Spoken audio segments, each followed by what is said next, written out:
Hello and welcome back again to the BUZZ Expo China Summit. My name is Professor Dr. Wolfgang Georg Alt. I have the honor to be the China Summit ambassador, and I'm also the CEO of Kotri China Outbound Tourism Research Institute. It's my big pleasure now to announce Mrs. or Madame Zhan Pingping, who is the boss of Asia Biz Class consultancy and training company, and she is based in the wonderful, beautiful city of Nice in the south of France. And believe it or not, she has been there already since 17 years, and is very important force in helping French companies to enter the Chinese market and to understand the Chinese market better. And she will share with us her insights into how to deal with Chinese customers. And I'm sure we all can learn a lot from her. So without further ado, Zhan Pingping, the floor is yours. Good morning, everybody. Good morning, Wolfgang. Thanks for the introduction. And good morning, Marcus. Thanks for being behind the screen to help. How to work efficiently with Chinese tourists? I think more and more, I'm happy to see that more and more professionals ask about this question. We all agree that the importance of Chinese tourists that count for today's tourist market. Taking the first place since 2012, Chinese tourists are trending the world with innovations and the quality of services. This group is hyper-connected, curious, romantic, spender, pressed, which means not always ready to wait, demanding, careful details, and practical. Chinese people are attached, as we know, to a 5,000 years old culture, quite long, rich culture that deeply influences their behaviors and decision making. And these specificities explains nowadays there is one very popular Chinese word that we talk about a lot in business world, which is Wei Ji. Wei is the crisis, Ji is the opportunity. But actually it's a combined word. Means there is a crisis. I mean, for one thing, you can make it happen as a crisis or make it happen as an opportunity. So when some cultural issues are ignored, there comes the crisis. And we've been keeping hearing about the scandals, marketing scandals from the very big international groups, luxury groups, or famous brands, that because they are ignoring about the cultural points, there comes the scandals. So it is important to know more about the cultural part to avoid this situation. And on the other hand, when we can understand the culture and really can take a good use of it, it becomes a very strong weapon. The cultural differences, it actually create the opportunities. So it's up to us. Try to understand more and make it a good use of it. So how to work efficiently with Chinese tourists? I would say it's quite simple. We can start with two immediate focus. That's two immediate focus. The first focus for me is two words: get connected. Every business today should work for this evident priority. It's evident. Get connected with our clients. There is no doubt about it. Sometimes get connected with our clients can be as simple as just saying hello, bonjour, ni hao. It looks like no special efforts are needed. actually, it is because the understanding of our clients has become part of us. Naturally, we can think at our customers' place, anticipate their expectations, and can always bring out a good proposal. For example, do you know there are 5 St. Valentines in China, which are excellent reasons to create relevant promotional events? Of course, the dates are important, which day they happen, and every year they are with different dates. Why? Because they are a follow Chinese lunar calendar. In Chinese culture, a lot of the the Chinese traditional festivals are attached to lunar calendar. So each year it is on a different schedule. We all know that the Chinese New Year is an important festival, especially for tourist industry. And each year it is a different date. For example, this year it happened that our Chinese National Day and the Chinese traditional Mid-Autumn Day, which is a very important family festival, happened to be on the same day. So that's we call it the famous Double Festival in China, which happened like just 1 week ago. For this occasion, even during this very special moment, there are half of Chinese populations went out for traveling. So we know that China has 1.4 billion people. So half of the country are out to take fresh air, enjoy trips. So it's important for us to know. The more we know about the Chinese culture, there is more possibility we can take a good use of it, take advantage of it. So I want to mention it again. In order to work efficiently with Chinese tourists, the first focus is to get connected with our clients.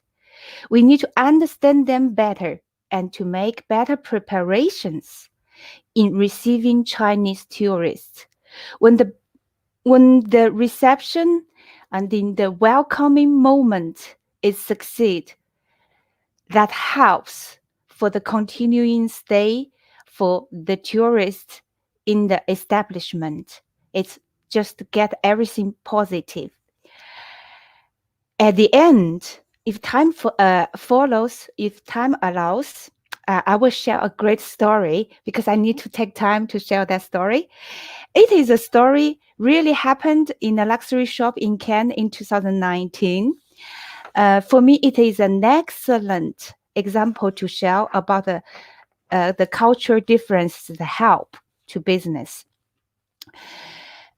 And the second point that I want to talk about that to help us to work efficiently with Chinese tourists is to create the user's stickness.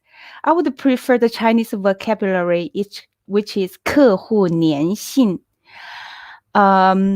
So in English, we say user's stickness, 客户粘性, or maybe we can say create customers' loyalty. We have a great diversity of researchers and sharing about this point. Today, we are talking a lot about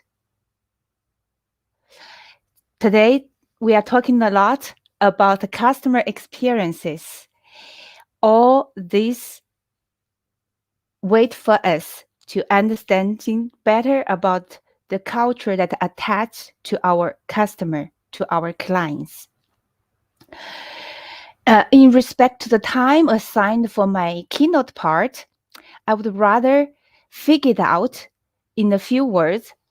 For me, that is care and love. 2 words, care and love. I'm convinced care and love our clients is how we make the difference. Customer experience is one of my focus area. It is fascinating. I would love to share my study and the observations about this point in a future occasion. Treat the people the way we want to be treated. So actually, that care and the love can really come naturally. I I think that there's no secret in service. It's like Kung Fu Panda. At the end, there's no secret for the superpower. So care and love is the key for me for the great customer satisfaction. Now, I would like to share with you some slides and to get ourselves into some cultural immersions just in like 20 minutes time, 15 minutes maybe. Thank you, Marcus. Can you please help me get to the slides?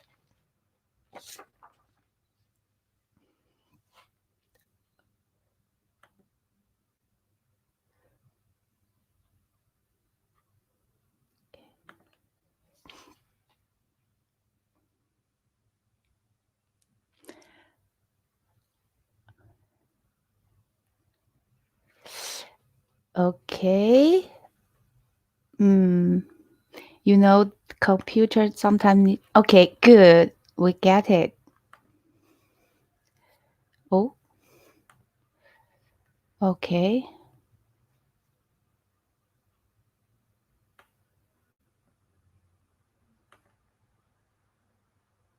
Good. Can everybody see it? But now I cannot see the screen, so I'm trying to do. I have only the slides with me. As you see that we have talked about the two main focus to work with Chinese tourists, and now we are going just to have a. I just picked some interesting points about the cultural parts, and especially attached to the Chinese tourists that for our just for a quick briefing. And of course, we can take our time to dig more information. And that's why we provide tailor-made training sessions. For me, you see that I just love this this picture because it is so clearly explain how useful when we understand better about the cultural points. For example, I will talk about just firstly, we will start from the knowledge part, talk about some culture like Chinese eat rice. Of course, in the north, we eat more noodles. In the south, we eat more rice. And this kind of not very obvious that directly link to the business. And then with the experience, when we face the customer, we finally sometimes we can connect that dots together. And later, when we really have a very good level of the master of the culture thing, we can just be creative and provide what we call tailor-made services to our clients. I like this as well because it's so simple and so direct to express. This is the way we see how people express themselves in the East and in the West. You see, in the West is as we saw in the blues area, it's just from line to line. So when you say a no, it's so easy. But for Chinese to say no, it has to take all that journey for an or even at the end of journey there is not a no getting out. It's just let's wait and see how or this just means I hear you. And because in Chinese culture we believe taking time sometimes is the answer.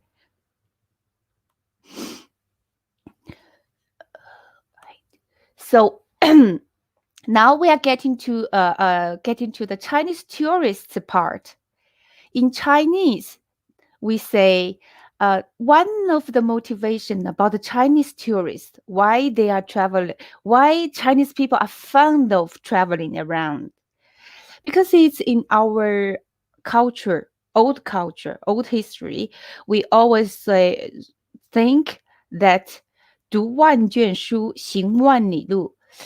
That if we want to be a successful man, we need to read a lot of books to get our spirit, to enrich our spirit and to open our eyes. And there is another way to open our eyes is to traveling around, 行万里路, walking miles, 10,000 miles away, which means that take a lot of travels a lot. Chinese tourist market, we can see very quickly by these numbers how important it is. Yes, this year with the special situation, we are pushing the pause button, but we all know that it cannot stop the 14% increase of the Chinese industry market. So it is important for us to start right away to get ready to receive this very particular group. And for all the numbers that we have today, impressive ones already, keep in mind, and all these numbers are just realized by 10 millions, by just 10%. We can say 10%, or maybe I think it's a little bit higher than 10% to 12 or 14% population, Chinese population, which means nowadays only 10 to 12% of Chinese citizens are holding a passport. So it's easy to say that they are holding a passport. They have the possibility to traveling abroad. So now if we are talking about outbound Chinese tourists, that's the population we are taking into account. Today, they are only 10%. Imagine that we got 20, 30, 40, 50% of the Chinese population holding the passport and ready to travel. Are we ready for that? So before receiving the Chinese travelers, we need continue to put at their place to understand them, to understand the Chinese travelers. Who are they? When are they traveling? What are the traveling trends in China right now? And the concerns of the Chinese travelers, the motivations, the trip styles, and the destinations. As I said at the beginning, that Chinese tourists are hyper-connected, curious, romantic, spender, pressed, demanding, sensible to details, practical, travel in family. And I pick an example, sensible to details. So a lot of time, Chinese tourists, when we traveling around, we don't complain. Normally, we met something unexpected in the hotel, in the restaurant, or in the shop, something that maybe even make us feel frustrated. A lot of the Chinese will choose not to say a word, keep them to themselves, but just decided in their mind, I will not go back to this business again.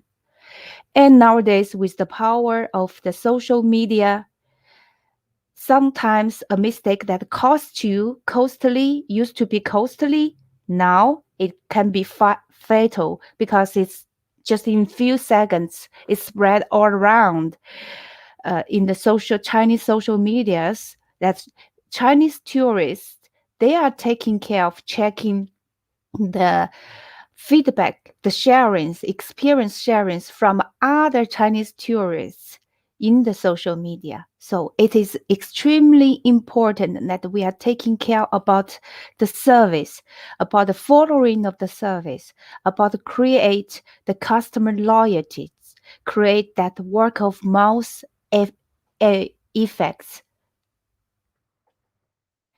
I remember when I started in tourist industry, it was in 2004, and it was the beginning.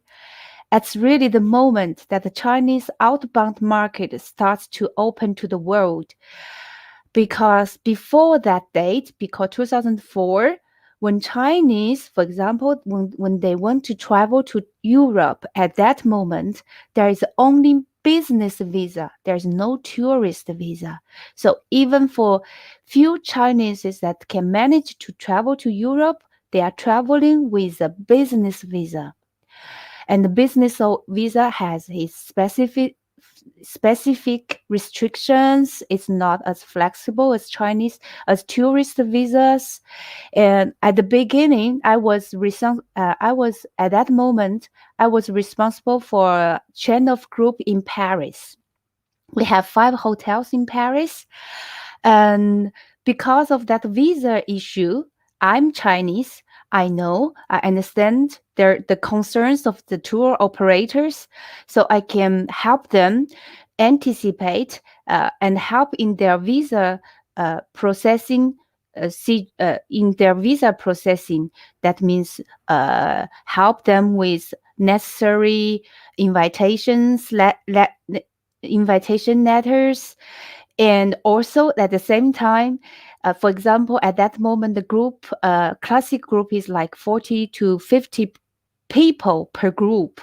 And for a trip like traveling Europe, 12 countries in 8 to 10 days, it's just very in a hurry. So for a group size like 40 to 50, I can anticipate because I'm Chinese, and I understand how the things work there. So sometimes it happen.